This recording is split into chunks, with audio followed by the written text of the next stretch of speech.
I'm Nick, and this is a brand new case from Okinos called the Air Cross. And if you're thinking to yourself, Nick, this case looks really familiar, well, you're not wrong, because there is another case that uses this exact same layout, the Lian Li Landcool 207, but it's not that case. Let's see what the deal is with the Air Cross. The Okinos Air Cross is a mid-tower case measuring in at around about 468mm deep, 238mm wide, and 462mm tall. Getting inside the Air Cross is very easy. The entire case is toolless. Basically, on the front and the back panel, there's a little notch, and you want to grab those notches and you want to pop the top edge, and then you can lift either the TG side panel or the back panel away from the case. To take off the PSU shroud cover, there's two captive thumb screws. You want to loosen those thumb screws, and then you can slide the panel back, and then you can lift that up and then away from the case. To remove the top panel, there's a little lip on the back edge of the top panel. You can pop that up, and then you can lift that up and then away from the case. Like I said, guys, this case is completely toolless to get in the case. This is optional. The front panel can be completely removed by grabbing the bottom edge of the front lip and then pulling it and then lifting it away from the case. However, I would suggest just pushing in on the top of the mesh front panel, and then you can lift that away from the case without removing the entire front panel. The front mesh also kind of acts like a dust filter as well, although it's not technically a dust filter. However, there is a dust filter on the bottom of the case, and this is magnetic and easily removable and cleanable. For storage, there's two positions for storage. On the right side of the back of the motherboard tray, there's a single 3.5-inch drive mount, which is removable as I've just shown. And on the left side of the back of the motherboard tray, there's another drive mount. This is for two 2.5-inch drives. You can stack them on top of each other, and this is very easily removable via the captive thumb screw. On the bottom of the Air Cross, there are two pre-installed 120mm fans. You can install your own fans here. The ones included are H12CRs. These are reverse pitch fans, meaning they work as intake. On the front, there's two H14Cs, which are of a regular orientation for the fan blade. These are both 140mm fans. You can install other 140mm fans at the front if you like. All of the fans included are 4-pin PWM fans. It also comes with a 3-way splitter, just in case you needed to use that. I didn't use it in the build that I did here. And there is another included H14. This is for the rear of the case, where you can install either a 140mm fan or a 120mm fan.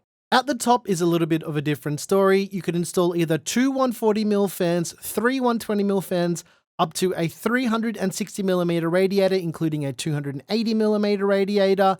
However, keep in mind, if you're installing a liquid cooler in this case, you will need to install the liquid cooler before that rear 140mm fan.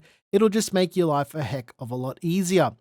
As for front panel I/O, well, rather on the top, there's a reset button that is also a combined drive activity light, two USB Type-A ports, a USB Type-C port, and a combined headphone and microphone jack. As for wiring, there's a front panel audio cable, a USB Type-A cable, a USB Type-C cable, then all of the individual cables for the front panel lighting and the buttons. Speaking of, on the front of the Air Cross, there is that wooden panel, and the power button is on the right-hand side of the wooden panel. What's interesting about this wooden panel is it comes with a little card which tells you the type of wood and the certification for it. We have seen this before. It's not the first time, but it is cool that they include this because it makes the case feel a lot more premium. As for power supplies in the Air Cross, it's a front-mounted power supply, meaning there's no cutout in the rear of the case whatsoever.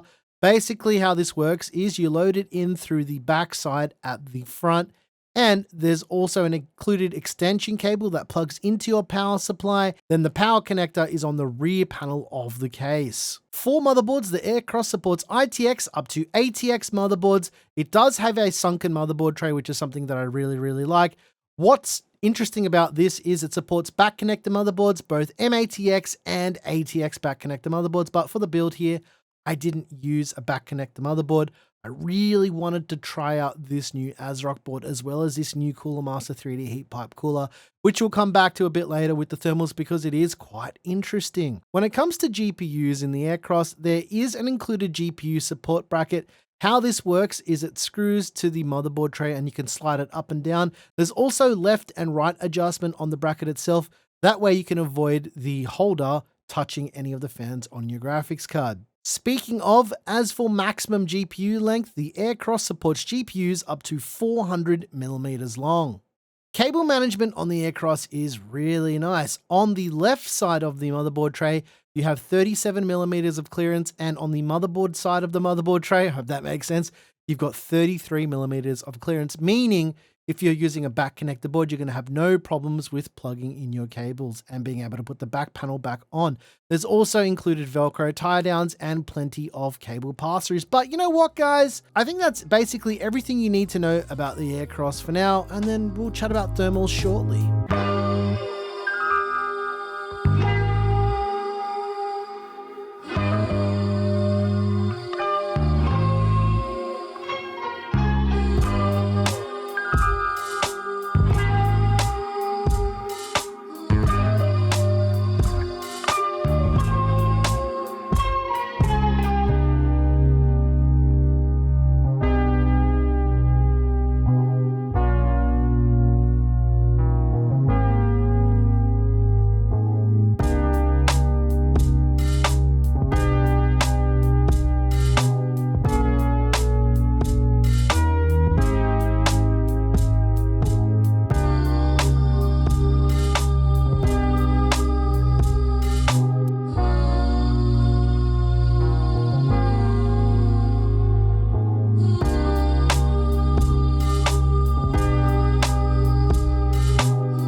Alright, let's take a look at the thermals with the Okinos Air Cross. You will have noticed that throughout the build I didn't add any fans in the top, because typically when you're using air cooling and you have exhaust at the top, you're pulling air away from the CPU, and 9 times out of 10 with top fans in this configuration, it will make the delta for the performance about 2 to 3 degrees worse.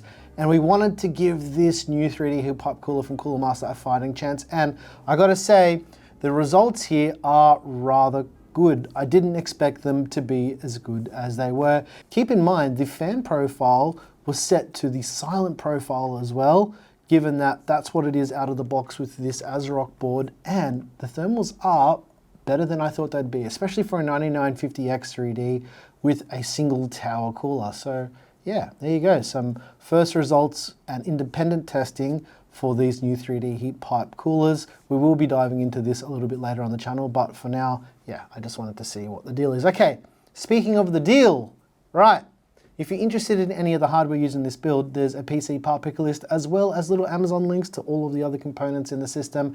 And if you use those links, you help us out, because that's, you know, part of how we do it over here. All right, let's talk about the Air Cross. Now, as mentioned in the intro, this does have the exact same layout as the LANcool 207, and I really don't have a problem with that, given that I really love the LANcool 207, and Okinos has kind of borrowed that, if not, maybe even using the same tooling in the same factory, which is not uncommon with cases, guys. We see this quite a lot. I would say that if Okinos can make the price for this case better than Lian Li, then they've got a real winner on their hands, because the 207 was fantastic and this one is essentially the same experience. Keep in mind, this is the first ever Okinos case that I've ever touched or ever used. I'm very impressed by the materials used. It feels very premium. The paint finish is nice. On some cases from brands that we've never used stuff from, sometimes the paint isn't great, but yeah, this is really, really good. And I gotta say, I'm pleasantly surprised by this case, but there are some notes for this if you're building in it, and it's probably something that I've already mentioned.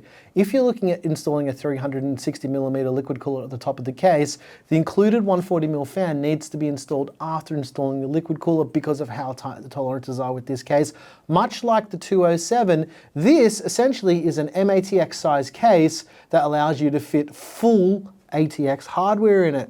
And the thing that I like about this case as well is it does have full back connector support, but it also supports back connector MATX boards, which a lot of cases we're seeing at the moment are not including support for that. I think that is a little bit strange that we see other case vendors doing that, but yeah, Okinos was like, hey, we're just gonna add that support. The other thing to note is that wooden front bit with the little card that I showed earlier showing you the exact quality and the grade of the wood. This isn't the first time we've seen this. Antec did this with all of their wooden cases as well, just to give you a little bit of something to make it feel more premium than it is, but the reality is it's wood. Right? You love it or you hate it, it's now a thing that we're seeing on cases, and I think the implementation for this case is good because it's not taking away from the airflow with that front mounted power supply. Much like the Lian Li 207, that design for that case was kind of similar. However, the Lian Li 207 had that removable plastic panel, and then they had the digital version with the screen as well. I don't know why I'm talking about the 207 so much, but that's the reality of this case. This is essentially what it is. It's exactly the same layout. And again, I really don't have a problem with that because this layout, I gotta say, is one of my favorites. I really like sunken fans. I like that this case isn't massive. It looks big next to me right now because the table's quite high up, but it's really not a large case. I'm pleasantly surprised by this. This was an absolute pleasure to build in. As you're seeing on your screen right now, the cable management is fairly decent. I didn't fluff around too much. I just whacked all the cables in. The reality with the Okinos Air Cross is the price has to be better than the 207 to make it a viable option. And at the time of filming this, I don't know what the pricing is like, but I'm gonna guess that Okinos may undercut Lian Li here, considering, at least for me, I'd never really heard of them before, and for them to really have a fighting chance in the market, they do need to be cheaper than the Lian Li 207. So here's to hoping that this is an alternative to that case, because the 207 is excellent and the Okinos Air Cross is excellent too.